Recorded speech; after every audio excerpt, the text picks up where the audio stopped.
ورحمة الله وبركاته. نحمده ونصلي على رسوله الكريم. اما بعد. ہر شہر ہر گلی میں ہے چچا جہیز کا، دنیا میں یہ رواج ہے اچھا جہیز کا.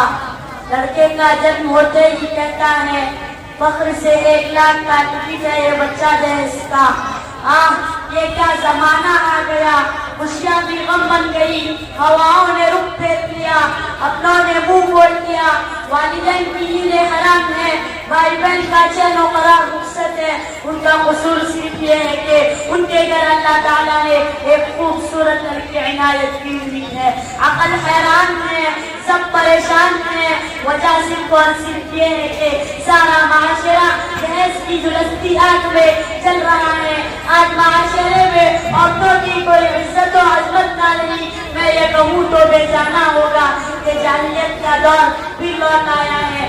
آج کا یہ بے رحم معاشرہ بھی انہی کی طرح عورتوں کی عظمت و مقام کو پامال کر کے ان کو چند پیسوں کے لالچ میں فروخت کر رہا ہے. اور یہ ایک ایسی بھیک ہے جس کے ماننے میں کسی کو اجازت تک نہیں ہوتی کہ اسی جہیز کی بنیاد پر نئی نویلی دلہنیں لقمہ یا چلکانے پر مجبور ہو گئی. اسی جہیز کی بنیاد پر غریب گھرانوں کی بچیوں کی امیدیں مریادیں ٹیک ہو گئی. اسی جہیز کی بنیاد پر کئی والدین قرض کے بوجھ میں دب گئے. اسی جہیز کی بنیاد پر لوگ خون کے آنسو بہانے پر مجبور ہو گئے. سامعین میری وقار، آج جہیز مانگنے والے اور بھیک مانگنے والے کے درمیان کوئی فرق و امتیاز نہ رہا. دلہا دلہن کے گھر والے ایک بھکاری کی طرح بھیک مانگتے ہیں. انٹرنیشنل فقیر بن کر fridge, iPhone, washing machine, grinder, company کی اے سی، کار، گھر، بے غیرتی کی حد تو یہ ہے کہ ولیمہ کرنے پیسے کے لیے جوڑے کی رقم مانگنے کے ساتھ ساتھ دیگر سامان عیش و عشرت کی خیرات طلب کرتے ہیں. ارے حقیقت میں تکلیف تو اس وقت معلوم ہوتی جب یہی معاملے تمہاری اپنی بہنوں اور بیٹیوں کے ساتھ کیا جائے گا. او نوجوانوں، تمہیں کیا ہو گیا؟ تمہاری غیرت کہاں چلی گئی؟ تم خود کو دکھانا چھوڑ دو اور ظلم کرنا کب تک کرو گے؟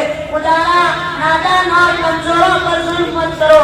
اور یہ پیغام سن لو، بھکاری ہے وہ جو شرف و حیا کی حدوں کو پار کر کے اپنے سسرال والوں سے جہیز کی بھیک مانگ کر اپنی قدر و قیمت بتا رہا ہے. رفیقان مکرم، جہیز ایک ایسی لعنت ہے جو انسانیت کو اپنی جان میں پھانستی جا رہی ہے. وہ آدمی جس کو اللہ نے عبد بنایا، عزت و عظمت سے مالا مال کیا، وہ اپنے سسرال والوں سے بھیک مانگ کر چند پیسوں کی عوض خود کو بیچ کر مال و دولت، عزت و شہرت سے مالا مال کرنا چاہتا ہے.